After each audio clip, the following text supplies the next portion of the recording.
What's up, everyone? Welcome back to the Lotus Pod. We're up to episode 8. I can't believe that happened so quickly. My name's Katie, aka Koalia, and I'm here with... What's up? My name's Dave, aka Bishop. This week, we talked about some pretty interesting topics. We touched on my time in a cult, as well as discussing religious psychosis versus spiritual experiences. We talked about the nature of depression and the need for spiritual rebirth. We talked about intermittent fasting and the experiences of embracing discomfort. And a bunch of other really awesome things. So let's get into the podcast. Woo. Thank you all for listening.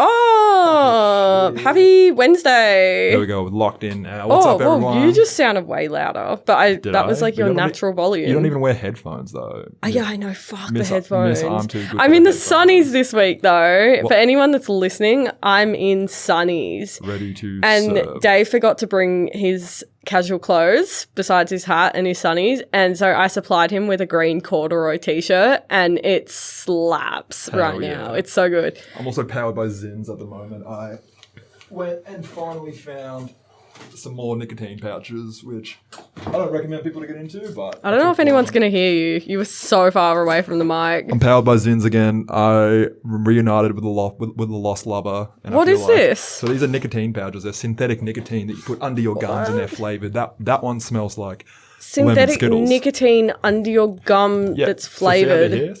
Look at me. I don't even know how to open it. I go on here. Oh shit! What? Yeah. So I don't know. I love them. I used to rock the 3 milligrams, and I went up to the 5 milligrams, and I went up to the 10 milligrams, and I'm like, damn, this is becoming a habit. Then the tobacconist that I used to buy them from stopped selling them, and I was like, that's probably for the best. But they've sort of made a resurgence. They're in a bit of a grey area legally. So you open the top bit. That's the bit where you put the used ones. If you dig your nails underneath, like where the label is, you can get to the other ones. Oh, what the heck? Yeah, Dude, this is childproof as. Yeah, hopefully. Like, I ain't ever getting... How did you get this? So I walk into a Signal tobacconist at like Forest Hill Shopping Centre. Can I smell it? Am I going to get high? Yeah, no, I smell it. It smells like Skittles. Oh, it smells really good. It smells great. And, oh my goodness. I know, I'm a big fan. Is this legal? It's in a grey area, so like yes and no. But these are massive in Sweden. Nicotine pouches sort of started in Sweden. And they're big in like Scandinavian countries, but they're good. I love it. I love the smell. How long does this last for when you put it? Depends on the milligram level you have, but it takes, Am I addicted now? Can last like an hour or so. And you just put it under your gums? Yeah, under your gum, just like an acid tab. Oh, okay. So you just kind of, do you swish it around a bit? I've never you just like... heard of these before. I love them. I reckon they're so great. Do they ruin your teeth? They do. If you do them too often, the only risk you can sort of have with them is gum recession, because you're sort of putting them under your gums. You're letting them sort of like soak into your gums. So I already have that, so that's fine. Your gums can that's sort of fine. recede. My dentist kept telling me my gums were recessing, and I was like, fucking whatever, man. I'm not going to give you any more money. Like, no one's looking at my gums all the time except for me when I try and floss once a year and it starts bleeding and I wig out. Did you ever slay nicotine? Did you ever smoke cigarettes? Yeah, dude. Fucking oath. Obviously I had my year of sobriety last year, which I stopped smoking for that. But then as soon as that ended, I was punching darts again. But now I'm doing like it's like an 18-day fast before Easter. Cool. Because I was like, I'm not going to fast from food because I'm not like, I just ain't doing that. I tried. So I'm fasting tobacco until Easter, and then I've been fasting alcohol for the past, like, I think 2 weeks, and that'll last till Easter as well. Is that like a Lent thing? Yeah, it's kind of my own personal Lent. Lent. Because, yeah, I mean, like, as a Christian, I think about, like, Jesus dying on the cross and how much he sacrificed for us. And I think doing something similar to a Lent can kind of put you in the mindset for that, to just really let it soak in about how much he sacrificed. I mean, obviously, like, I went sober for a year, and so... What did you learn in that time of going sober for a year? Oh, so much. Because you've done similar stints like that in the past of not quite a year, but you've done, like, other sort of It was when marathons. I was, like, trying to quit weed for... I was trying to quit weed for probably like 3 years, and I would just stop smoking for like, I think the max I did was maybe 3 months.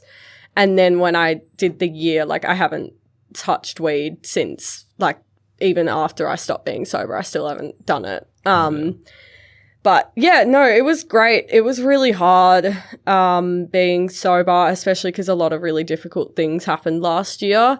But honestly, I probably would have gone insane if I'd like continued partaking in substances throughout all that. So yeah, it was good. So weed was weed your biggest sort of crutch of something that you would try and did like break the habit from and disengage from, but always sort of come back to it? Yeah, weed was the hardest addiction to break. But I think, have I said this on the podcast about how I heard God's voice when I quit? Yeah, you mentioned that. Yeah. And I really just felt so convicted in that. And so that's kind of why I haven't gone back to it, because I mean, I might like have a puff and love it, or I might absolutely hate it, but I'm just like, I don't even care to try.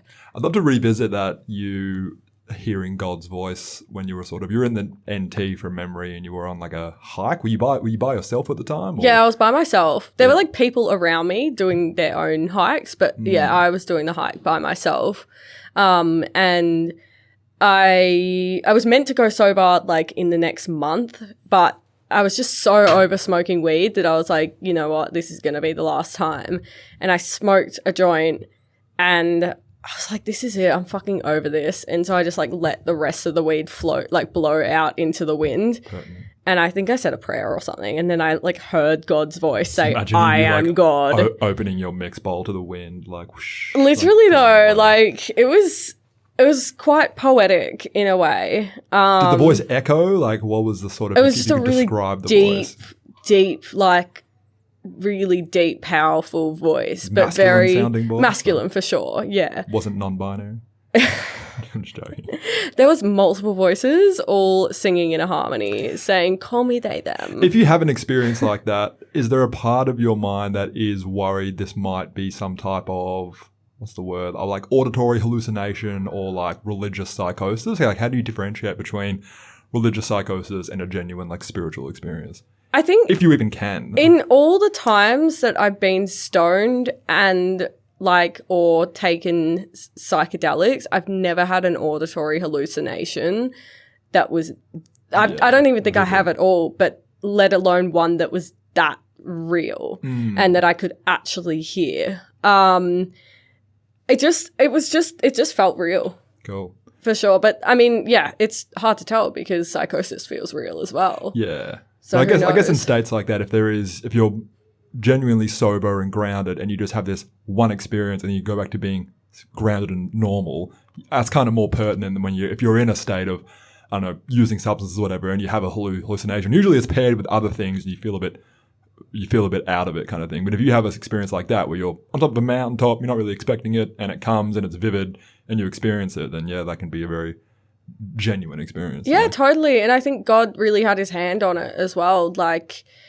I'd been praying a lot and I'd been really wanting to quit weed. And at that time in my spiritual journey, I was really needing that. And so I think the angels were just delighted that I'd finally made this choice. Yeah, it's cool. Like there is a whole spiritual realm out there that's happening all the time. And it's not necessarily something that we can always consciously tap into. Sometimes it just does reach out to you. Do you think people can tap into a similar experience like that with the God of their choice? Do you think it's necessarily, is it your God acting upon you, or is it a vision that you're sort of or a hallucination manifesting through your experience of God or your understanding of God? Does that make sense? Yeah, no, it totally makes sense. I have a few things to say to that. So firstly, as a Christian, I'd say that my God is the only God. I kind of have to say that. Like, it'd be weird if I was like, no, all the gods are real. Like, that was when I was in the cult. That's what I believed, was every god was the same. People definitely do have experiences with their own kind of savior, I guess. Firstly, it's interesting because a lot of Muslims recently have been talking about how they've had dreams or really or been visited by Jesus and they've actually converted to Christianity. That's been happening a lot recently. As well as that, it's also been in a lot of new age, really big kind of new age celebrities. They've converted to Christianity because of experiences or angels visiting them and leading them to the way. But it can happen as well. Like when I was in the cult, the leader of the cult who had died, Samael Vere. Explain the cult to our viewers. Oh, the cult is called Gnosis. Gnosis. It's basically like a sub-branch of Gnosticism, but it's not really. It's basically like a melting pot of all the world's different religions.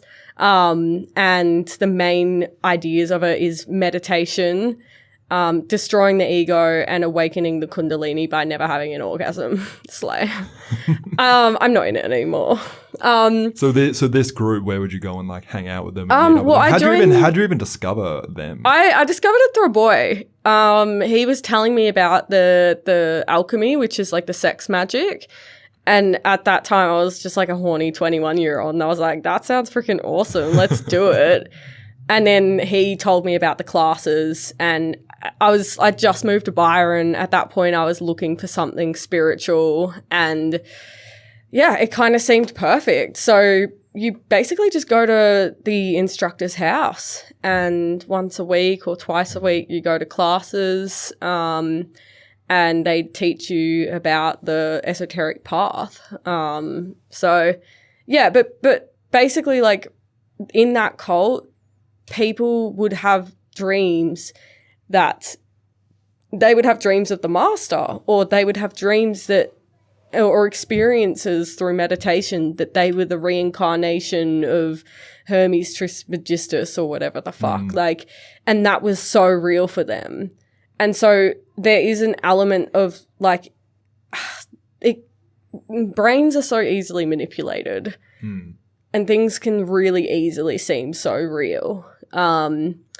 So yeah, I don't know. Like, I don't know how to like, it's, I guess it's just my faith in, and the journey that's taken me to the Christian God that makes me like, yeah, that's real. Did you find any of those experiences in your time in the esoteric Gnosticism cult to be of benefit to you and help you in your spiritual journey? Definitely. So many of them. I had a lucid dream once where I went into the Temple of Venus, and it showed me what the reality was that was going on in my heart at the time. As you know, as a lot of you listening know, I've been single for a really long time, and I was like going through one of those phases where I was like, I really want a relationship, blah, blah, blah. Long story short, I learned how to lucid dream and take myself to places within the dream. And so one of the places you could go was the Temple of Venus, and I got there. And is Temple of Venus like a known, common, shared place people can go to within the astral realms? Yeah, there's like the Temple of Mars, there's the Temple of different angels, there's heaps of different like temples, and pretty cool. You can go into the pyramids, you can go to like the Akashic record. Yeah. It's like servers in a video game. That's kind of what my brain relates it to. That's how you basically do it. Like when you wake up in the dream, you can start flying or whatever, and the way that you change to get to a different location is you just kind of like envision it in your mind. Interesting. And you say like, I'm there, and then it just jumps. And for me to get to the Temple of Venus, I kept getting it wrong. Like I ended up like in the desert, and then I was in hell underneath ice in an esky, and I was like, fuck this. And I kept jumping until I got there. Because it's a skill that you have to practice. Yeah, and apparently some places I've heard are guarded in a sort of esoteric kind of way. Yeah, totally. Yeah. Have you heard of the Telepathy tapes? No. It's like a podcast that was launched by this lady who's done a lot of sort of anecdotal research with twins and sort of very, very neurodivergent people, very high spectrum autism people, the relationships with their family, and how she's uncovered a lot of these experiences of, you know, parents and stuff talking about how their child has telepathy, and then they would sort of sit them down and try and prove or disprove their telepathic abilities. And it's all been sort of pushed and into a podcast because you want to get it made into like a documentary series, but you couldn't get the funding for it. She's like, I'll make it into a podcast series, talk about what I've found, and then hopefully it gets picked up. And it broke the internet. It got to like #1 on the podcast charts. And I haven't listened to the telepathy tapes, but I listened to her going on another podcast. And one interesting thing that blew my mind was she was talking about all these people who have these telepathic abilities, they have this place they go to called the Hill. And the Hill is like this telepathic place that people can go to in their mind, and all these people can meet there, and it's sort of guarded. Like, they can't just let anyone there. You have to be of really divine love, and you have to have really unconditional love within your sort of soul. And then you can go to this place, and there's people that give talks on everything from like beekeeping to just incredibly different topics. It's like a telepathic conference, but it sort of reminds me of the Temple of Venus and these places that you can go to. It's like a spiritual realms that you can go to, and if you have the right skill set levels, like it's something you have to practice and build it just like a muscle over time, you can sort of visit these places, and you can not only visit these places, you can meet other people there. So, dude, that's crazy.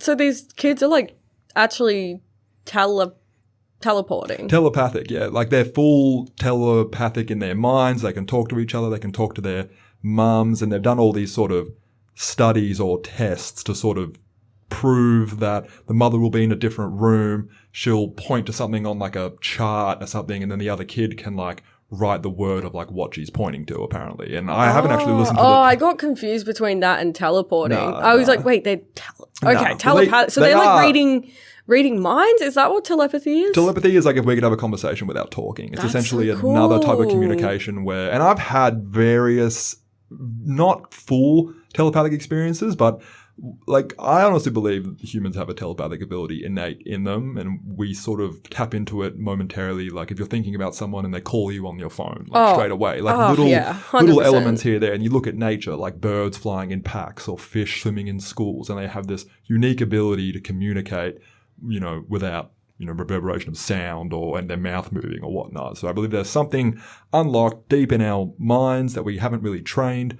But if you, like sort of... It's also, I think it's easier to tap into in certain places. Like, for example, Byron is a really hot spot for a lot of spiritual people, but it also ignites a lot of synchronicities, and you're just naturally on a different spiritual level where those kinds of things, like, things are weird there. Things just happen. Whereas Melbourne, it's not so much like that. Like, and I wonder, I don't like to think that it's something that is consciously stamped out by the government or whatever. I'm sure there are elements of that, but it could be anything. It could be just the amount of buildings that have overtaken nature that's, kind of dampening the natural frequencies of the earth from being able to communicate with us or whatever. But it's really actually not that hard to start tapping into it. Like, you just start meditating, start being a little bit more conscious of your surroundings, listening to different music and, picking up on just synchronicities in your day-to-day and just the way you see the world, and it really starts to happen. And also getting into symbols as well, I think, is really helpful too. Like, I'm not even gonna lie, like, when I was in Gnosis, things were like on another level. It was crazy. Like, yeah, as you said, I would just think about someone and they would call me, or there'd be some kind of connection, and yeah, maybe it is some kind of like spiritual psychosis, but I also think that it is real for sure. And it's been interesting coming out of that and moving into Christianity, because a lot of that is not encouraged. Not encouraged in Christianity? Yeah, like things such as like not so much prophecy, but like tarot cards and astrology and stuff. It's like a no-no. Yeah. And so I've had to like put that in my past. Do they have their own versions of these kind of things? I know they have like the ideas of miracles happening and things like that. And they have miracles. They have stuff like that. Yeah, they have prophecy as well, that's honestly like pretty crazy. Like, I was at a worship night the other night just with a bunch of young people, and we all split off into prayer groups. And this chick who I'd never met before, we're all praying. She goes, I feel like someone in this prayer group is dealing with addiction right now, and I just want to like pray over them. And that was the day before I'd stopped I'd stopped smoking ciggies the day before, and I was like, Nice. I need strength, thinking in my head that, and then she said that. Cool. And there's so many circumstances where that happens, and it's honestly, it is so cool and so inspiring. Yeah, we sort of touched on a similar concept in one of our last podcasts when I was talking about spiritual technology versus material technology. And I sort of view spiritual technology as, yeah, if humans were to immerse themselves into a more metaphysical understanding, being in a culture and a society that is more encouraging and open. So you go to places like Byron where there's a bit more of a spiritual undertone. And I imagine it's probably even more wild when you go to places like India and all these other countries where spiritual practices and yogis and all these things is so just embedded in the culture. The vibrational energy of that area and your ability to sort of tap into these experiences is heightened. I've never really been around a society like that, but the closest I can sort of come to is being around a bunch of other psychonauts in an environment in sort of like the doofing community and the psychedelic community. And I had a bunch of strange experiences with people where I would be with my friends and we would all be on 3-MeO PCP, and I would just be having these wildly psychedelic experiences with them, and I'd be sort of laying on the floor, right? And my friend would just like come down and sort of lay down next to me, and I'm just sort of in my own sort of psychedelic experience. And in my head, I would be like, I wonder what it would feel like in this experience if I just did a push-up right now. And then my mate just turns to me and goes, do you want to start doing push-ups? That's weird. And I go, what the fuck, man? Like, I was literally just thinking about that, and just little experiences like that. And I would sort of look at a wall, and I'd be in the sort of 3-MeO PCP it's a very ketamine type experience. I sort of related to like the MC Escher Penrose stairs painting of things sort of collapsing into each other. Very isometric surrealism type of visuals.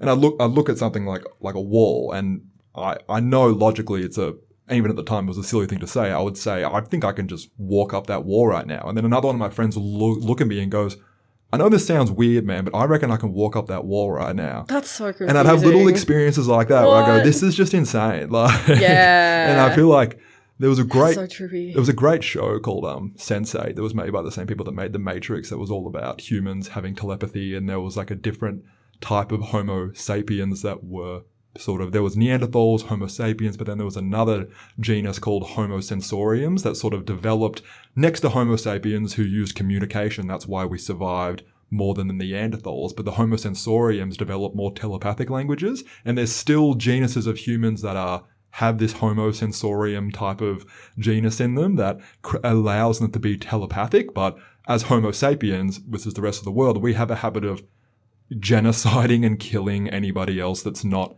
that's what Homo sapiens eventually did to Neanderthals. Although no, Neanderthals were stronger and they had more brute force, we kind of just killed them all out, and apparently we even fucking did cannibalism and ate them. And that's sort of why you don't see Neanderthalic type, people as much around anymore. So yeah, telepathy is very interesting, but it's just, I feel like progressing and following these things in the culture we're in now, it's such a luxury to sort of to have time. To have the time to sort of, but it's also like you put time into the things you think are important. But true, yeah, it'd be great to have. Well, yeah, I mean, like in Gnosis, that was people's entire lives. Like they wouldn't work; they would quit their jobs if it didn't align with their spiritual path. Like every single choice they make is to do with their spiritual life. It's almost like denouncing the physical world. Like none of this matters. All that matters is my journey. Maybe there's something to that. I mean, you do have to sacrifice a lot. And I think have we spoken about sacrifice before? I feel like we might. I don't know. Because sacrifice is such an interesting one. Like in order to gain something, anything, you have to sacrifice something else. Yeah, valid. I think we have spoken about sacrifice. I've definitely thought about sacrifice when it comes to progressing with my goals, sacrificing social time with my friends, sacrificing certain things in my life that are more fun for more things. It's just like delayed gratification of like sacrificing things now so I can be in a better state sort of later. But I've been sacrificing food and the desire to eat food a lot lately. I've been doing fasting. I started fasting a couple of months ago when I was doing a 12-12 window. So I would fast for 12 hours and then eat within a 12-hour window. And I would sort of keep pushing the fasting window to be longer and longer. And now I'm finally at a 16-hour fasting window. So I fast for 16 hours and I only eat between the times of 8 a.m. to 4 p.m. And I've been doing that consistently for the last few weeks. And it's an interesting experience. Fasting is it's in so many different religions. Wait. You're eating between 8 a.m. and 4 p.m.? Yep. It's the only That's time. fucking cheating, dude. Is it? Yeah, you're asleep for half of that. Yeah, but sleeping is still a state of fasting. That's why they call it breakfast, because you're breaking a fast. Okay. It's true. You're fasting. You can still fast when you're asleep. Like, true, yeah. Yeah. So, That's but it's so like, funny, yeah. But it's also like now I've to get more time in the day. I now train in the morning. So Have you still been doing that? Yeah, I got up at 4 a.m. today and went and rode my bike. This is so impressive. It's hard as fuck. And the hardest thing is I fast, I don't eat till 8 a.m. So I get up at 4, I train for an hour, and then I drive to work, and I'm just hungry. Because I've just trained. I'm so hungry, but all I can drink is just water until 8 a.m. And every morning I have to sit with this feeling of hunger. And it's so hard because I'll be driving with this fat lunchbox right next to me in my van. But it's an interesting experience of like, I don't need to cessate myself all of the time with every temptation that I have for eating. I know if I wait till 8 a.m., I'm not going to die. I'm actually going to be healthier and have more energy. What is the reason behind the 16-hour fast? What are you doing it for? I'm trying to kickstart my metabolism. As I'm getting older, my metabolism's getting slower, so it's a lot easier for me to put on weight. I'm trying a bunch of things, trying to eat a lot more spicy foods, high protein meals, and I'm trying to eat at very specific times of the day. So it's like 8 a.m., I have my first 30 grams, 40 grams of protein. Then I eat again. What is it? What's the protein that you're eating? Overnight oats. And it's got about actually 90 to 100 grams in this thing. So I eat half of it in one sitting. I eat the other half at 11, and then I eat again at 2, and then I eat again at 4. You are fully Brian Johnsoning this. I'm trying to, and it's also hard when you're a gym rat because you're trying to optimize muscle protein synthesis. So if you have 80 grams of protein in one sitting, you're not even going to utilize all of that. The body can only really use 20 to 50 grams of protein depending on your genetics in a single sitting. So me eating my whole breakfast isn't really going to optimize it. So trying to fast and optimize protein synthesis is such a tricky thing, but fasting's been really, really good. Do you get so excited for your oats now? Yeah, it's more of just like a relief of like, oh fuck, now I can stop being hungry. Like I kind of ate this pretty much the same breakfast every morning because it's just kind of easy. What have you been having for lunch? Lunch at the currently is like this high protein spaghetti, vegetable protein bolognese type thing. So, I know that. That's yum. With a fuckload of olive oil. Yum. Olive oil is so yummy and good for you too. And getting a good quality olive oil is. Have you been buying Brian's olive oil? Nah, it's too Apparently expensive. It's gross. Well, olive oil is just gross in general. Yeah, to have it just as is. Yeah, I'm not drinking it in shots like Brian Johnson, but I'm just like spaghetti coated in olive oil is delicious and so simple as well. Do Christians do fasting? I know fasting. Absolutely. Yeah, there's Christians that do like 40-day fasts. Nuts. They don't eat anything for 40 days. Yeah. Some of them have done, I can't remember what it's called, but it's a water and a food fast. I think the max you can do that for is 3 days. Otherwise they say like you will die. The streamer just did a 30-day water fast and he like live streamed the entire thing for Who did that? For Ramadan. His name's Fusi. He's like he's a bit of a psychotic person who's always in and out of psychosis. Is he Muslim? Yeah, he's Muslim. Oh, okay. That's weird that he streamed it because I mean 24 hours pretty much every Muslim does the Ramadan. Yeah, but a lot of them they'll just give up certain things. They won't do a full food fast. So a lot of Muslims for Ramadan, they'll give up food between certain times of the day, but they won't. Oh, was he doing no food at all the whole time? For how long? 40 days? 30 days apparently. Damn, that's solid. Which can be done. I've seen people who have reversed cancer cell growth and stuff like that by doing long water fast. I would love to do a strictly spring water fast. And that'd be nice. You can still drink like bone broth and stuff like that. Oh, yeah. That'd be great. Yeah. No, Christians definitely fast. The idea behind it is one, there's a verse in the Bible that says man cannot live on bread alone, but by the Spirit. I butchered that, but basically it's saying the Spirit will keep you alive. That's what keeps you alive. And so when you fast, you sort of remember that, like, God is sustaining me. You can fast for other people as well. If someone's sick, if someone's dealing with a sin, you can fast for them and you're sacrificing food for them. Another way is basically the Christian life is to try and resist temptation. And every human sucks at that. And so when you're fasting, eating isn't actually a sin, but when you're not eating, you're training your mind and your body and your soul to not get something that it's used to having. You're withholding that from the body. And so when you do that, it's almost like a workout. It is. In order to stop doing actual sins. That's how I feel every morning when I'm just so hungry and I go, you just got to build a relationship with that hunger, like if that makes sense. It's a beautiful thing. It is, especially in current society where we're just so, like, we can just reach for snacks anywhere we go. Yeah. We can get food whenever we want. Having genuine things that put you in a state of discomfort is so important. You also kind of get high from it. That moment of hunger, and I think it's when you start hitting ketosis or something like that. Ketosis is a certain state you have to get in when you're just eating high fat and protein foods and you're like strictly resisting carbohydrates. What's the name of like when you are fasting and you hit that when you're like high then? Like, because you don't just need ketosis for that. Because I did like I'm not quite sure. I think I did like a 2-day fast or something. Or like, it was like 36 hours or something. And by the end of that, I was feeling good. I want to do a 3-day fast. I tried to do one like a month ago and I got in trouble with work because I told my co-workers about it and they were like, you can't fast at work. Why not? Oh, they were like, OH&S. What do you mean? I don't know. I shouldn't have told them, but it was kind of dumb. I started the fast and on the first day I accidentally walked 7 Ks with no water or anything.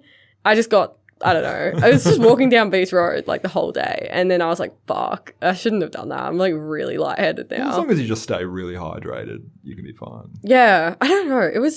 I want to do it though because it's so good for your body. I guess what I'm doing is called intermittent fasting. Apparently what I'm doing is called ETRF, which stands for early time restricted feeding. Which is a term that I didn't even realize exists, but ChatGPT told me it's There's a an thing acronym for do. everything. There really is. But I like intermittent fasting. I've always wanted to do it for the longest time, and I couldn't in my old jobs because I wasn't allowed to choose when I got to eat. And you barely even got to eat as a chef, which is weird because you're surrounded by food all the time. But it was like when you're in a rush, you can't just have, like when you're at an office or most other normal jobs, you can just stop what you're doing and go eat and do something that your body needs and then come back to work. But there's a lot of other jobs, and this extends beyond just chefing, where it's like you're just at the helm of whatever you're doing. You can't have any time for yourself. You're just so engrossed in a high pressure, high stress work environment where you can't even have a routine. You're at odds with your environment. So I'm just super, super grateful I'm in a space now, finally at 28, where I can have a bit more control over my routine in my life. So I can do things like fasting. I can do things like going to the gym in the morning, even if it means, I used to think I couldn't go to the gym in the morning because I do start work super early, but it's just like, you can just get up at 4 a.m. and just go to bed earlier. Like, you know, I thought that was going to be impossible for me. And the thing is, it's kind of funny. Now that I go there, I was like expecting to go into the gym at like 5 a.m. when I get there and be like one of the only people there. No, there's like 30 other people doing the same thing, which is awesome. So I'm just like, okay, these people are pretty cool. It's the 5 a.m. club. 5 or the 4 a.m. club. Yeah, and it's great. I'm doing it on the weekends now on my days off, and my partner's been doing it with me as well. She's started coming in the mornings, and it's just great. You get home and you get to enjoy the rest of the day. I think you've hit that state of locked in.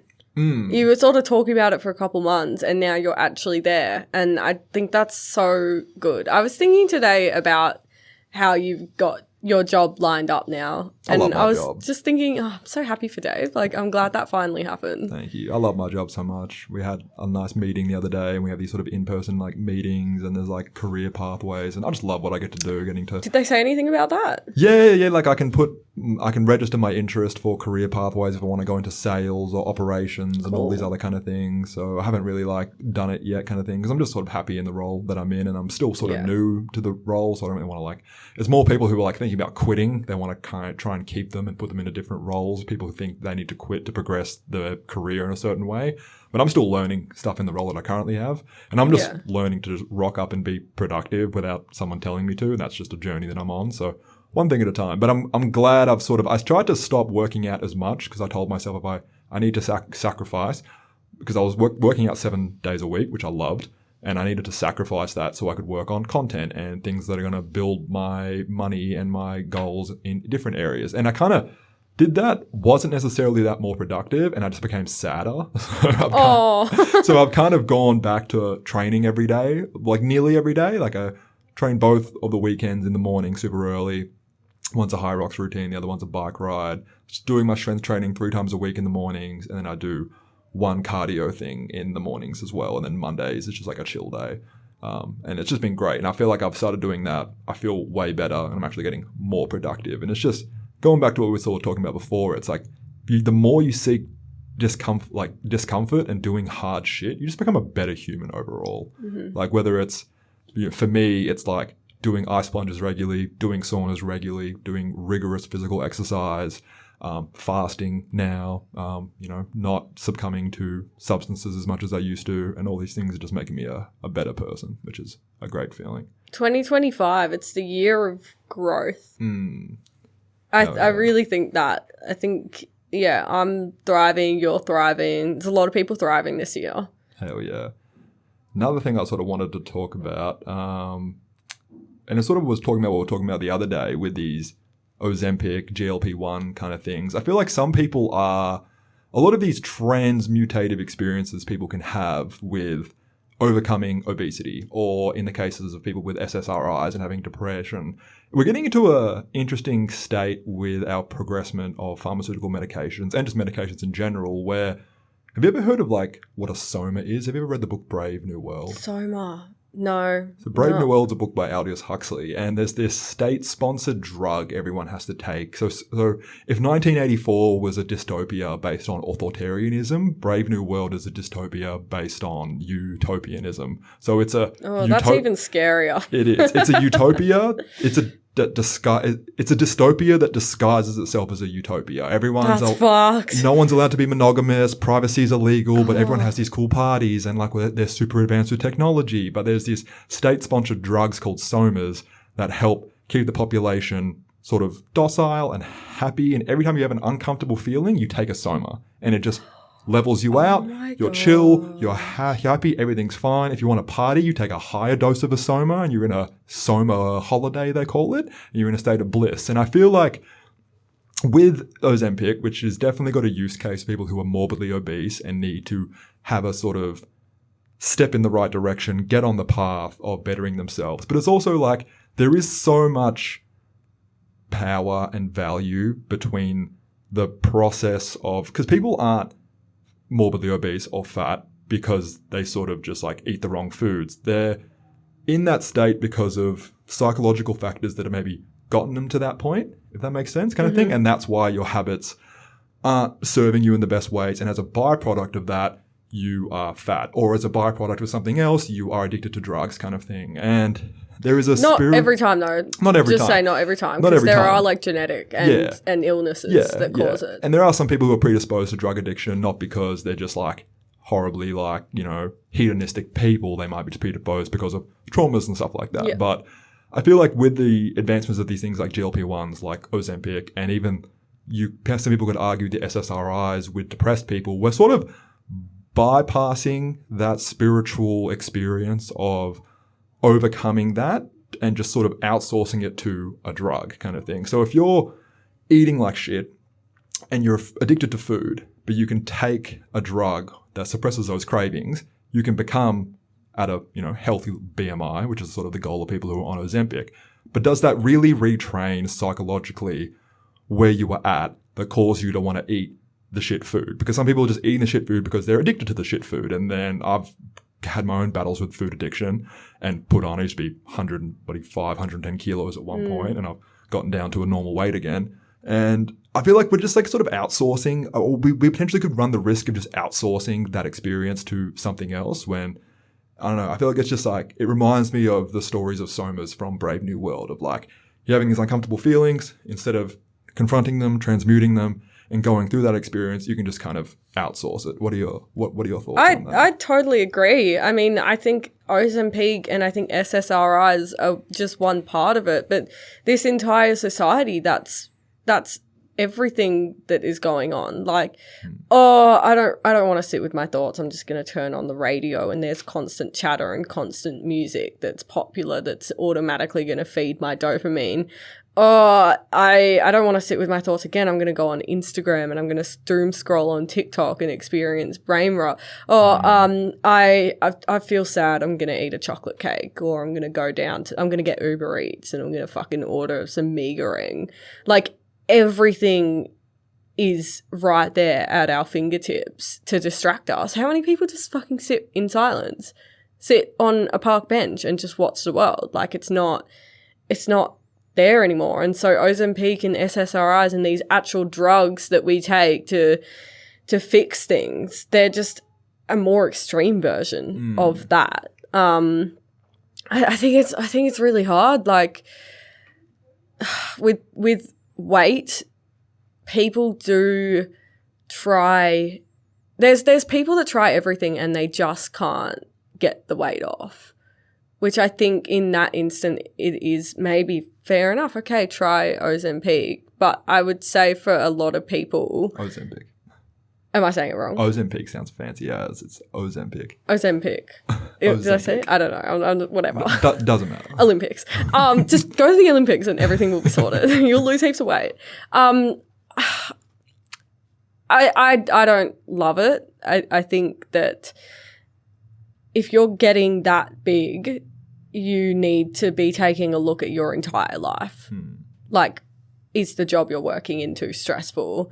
What's your relationships like with your family, with your friends, with your partner? What's stressing you out in life to make you binge eat? What happened in your childhood to make you have an unhealthy relationship with food? Like, but the thing is that that's not a priority for people. The priority is, I just want to look good.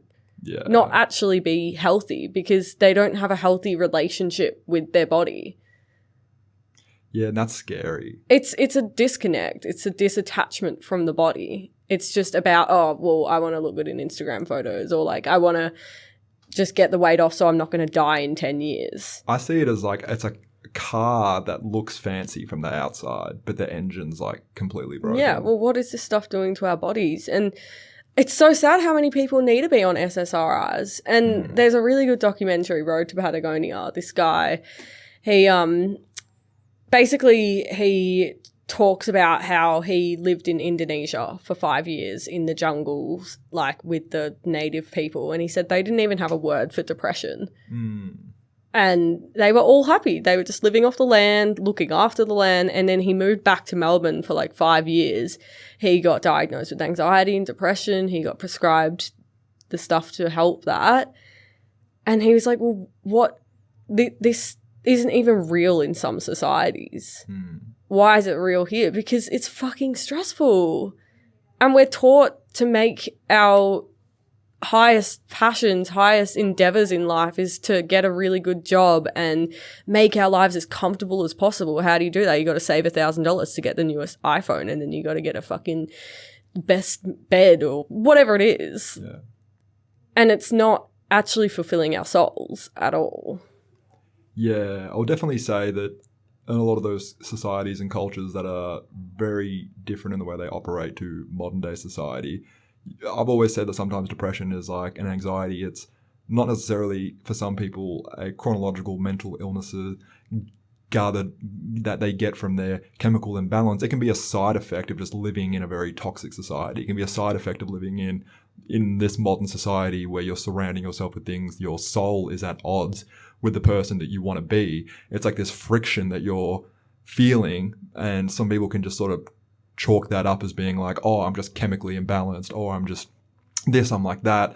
I just genetically am depressed. My mum was depressed, so I'm depressed kind of thing, but not necessarily looking at the generational things that have happened to your family, maybe the child rearing practices that have been inherited downwards, and you're just sort of picking up these habits and you're sort of scapegoating it onto other things. And that's where, yeah, things like, I guess, brain rotting on Instagram, using a GLP-1, taking SSRIs, can isolating really, yourself from your friends and from nature, abusing drugs, like all these things can just be the wrong path towards. But then again, it's just like, how do you really have that conversation with yourself if you're not ready? And what if these things that you're doing are ruining your life? Like, you can't get to work, you're on the verge of a cardiac arrest. Sometimes these interventions are, and that's why I said in certain cases they can be a great step on the right path. But I feel like these things, it's interesting. Like, people need to be weaned off them, in my opinion, over a certain amount of time. And that was always the case with a lot of medication and psychoactive, psychiatric interventions until the first drug. You know what the first drug that pharmaceutical companies realized that they could prescribe to someone and they'll take it for their entire lives was? Was it heroin? Birth control. Oh, shit. Birth control and female contraception was the first drug that they realized you prescribe to someone and they can be on it forever. And that changed a lot of the model of the pharmaceutical industrial complex of like, now we can create these drugs where it's like, you're not just on it to get better and get off it. You can be on it forever till you're 30, 40, 50 years old. And I feel like that model is like super, super dangerous. It is. And it's so hard, like, when you are depressed, because your brain just wants to keep doing those unhealthy habits. It's like an endless cycle. It's so hard to get out of. Like, I've been depressed so many times, and there's been a number of times where I've almost considered getting on SSRIs, but something in me has been like, no, I don't want to do that. I don't know. Like, one, it's gonna end. Like, that's been the pattern of my life, at least. I've been depressed and then I've been sweet. And it's like, okay, just fucking persevere. And that sounds really insensitive to people that are genuinely really struggling. But, like, this is for me personally. Yeah, it's your understanding. Persevere through it. Life is fucking hard. Life is pain. But it's also great and it'll get better. And I don't want to have to go through that weaning process either. And what does that do to your body as well? It's really hard. Yeah. I feel like in some cases when you're so neurologically stuck in the same revolving door of coming back to being depressed or coming back to having a food addiction, in some cases a very strong pharmacological intervention can sort of break the circuit and allow you to try and get out of that. But I remember when I was a young man, I was about 17 and we were at the sort of peak of my parents' divorce. Mum had moved out. Wasn't having contact with her. I was living with my father, who was, didn't have any friends, anyone to talk to about what he was going through in that experience. It was just me and him. Sad. Sister was gone. And I was obviously very depressed at the time. And it was one of the only times in my life where I've sort of genuinely like considered having suicidal ideations. Was something I've always been, even as a young person, would hear about, would be around, would have moments of, extreme sadness, but I never wanted to ever consider that as an option. I see it as like a cheap way out. And I remember just being depressed, was sleeping. I just dropped out of high school, was just sleeping all through the day. I was probably clinically, like, as anyone would understand it, was depressed. Yeah. And so it was my father at the time. And he went to his doctor. He got on SSRIs just like that. And he was convincing me to try and go in to see the doctor to get on SSRIs for myself. And I would rage against that machine because even as a young man, I could tell I'm not just like sad because of no fucking reason. He thought I was sad because of no reason, because he didn't have the self-awareness of understanding what I was putting my child through. And he was like, I went and got SSRIs and I feel great. I was like, bro, like mum's not around no more, sister's not around no more. Can't you like zoom out and see like the sad situation that we're in right now? And he just would take it, think everything's fine. And I'm like, this is not, I'm like, and I knew at the time this is going to be temporary. I'm not going to feel like this forever. I don't want to just go and get in like that process of going through that, even though it may have delved me into suicidal ideation, was one of the most difficult experiences of my life. Going through that, I was able to build a relationship with that pain, go through that. And I feel like I was better off for it. But some people, they might go through that and they might not make it out the other side of that kind of thing. So it's just a hard thing to kind of process. But it is so hard. I would encourage everyone to sort of go through that, because it can be a metamorphosis. And when I feel like when people, especially young people, get to a point of idealizing suicide or romanticizing suicide, I feel like at a spiritual level, your soul wants to be reborn. Yeah. The person you are and the identity you have, it wants to be reborn. It does not want to have this person and this current state that you're in. And if you're thinking about suicide, you can have like a spiritual suicide in a way where it's like you're killing off the old version of yourself to make room for something else. But because we live in a society where these spiritual, metaphysical concepts are not as commonplace, some people just misconstrue that and mistranslate that as I want to die. Because it's like something in you needs to die when that's happening. And that old way of being is so powerful, and it wants to defend itself. It wants to stay in that comfortability. Even though it's not comfortable, it's depressing. It's like, I don't know what's going to be on the other side. That's unknown. It's better for me to just die. Yeah.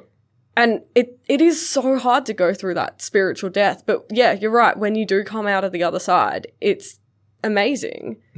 It's a step up. Like, you're being reborn in a way. Yeah. And you develop grit, I think is a good word for it. And you're able to empathize better with people and just understand that life isn't all sunshine and rainbows, but it makes the sunshine and rainbows so much more worth it.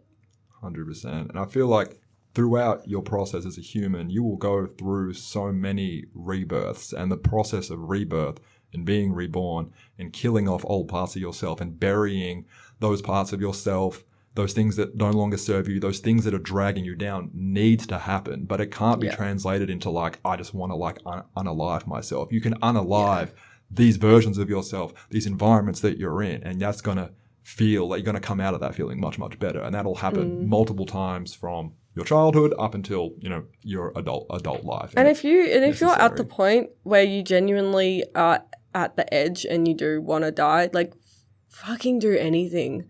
Go join a monastery, go on a holiday, spend all your money on a long holiday, like, quit your job, do whatever you can. This is what I said to Hannah. Like, it's almost the 1 year anniversary of her dying by suicide. And I said to her like a month before she did it, Hannah. This is a family friend of yours. Yeah. I said, Hannah, just do fucking anything you can. Like, try to live. It's so worth it. Like, just make a drastic change. Like, come on. Anything. So yeah, if anyone is listening and like is really, really struggling, like, reach out to a friend, you know, do whatever you can to stay alive, because it's worth it. 100%. Life is worth living, and the person you can be through that experience can be better than anything you can imagine. Yeah. So, is there anything else you want to talk about? You said you had a couple things. I do, but I think we can talk about them next time, because I got to go and cook chicken pie for my mum. Wait, how long have we been going for? I think we hit like 50 minutes, pretty much. But yeah, thanks everyone for listening. That was a deeper episode. That was a bit deeper, yeah. Yeah, we delved in. I'm feeling a bit emotional, but in a good way. I think we hit some topics that need to be talked about more, and yeah, it's good to get vulnerable, 100%. I guess. Awesome, everyone. Thanks for listening, everyone. Drink water. You can drink water. You can follow us on Instagram, LotusClan_AU. We don't really post much on Instagram, but we might start clipping up parts of the podcast and putting it on there. That's a good idea. Who knows?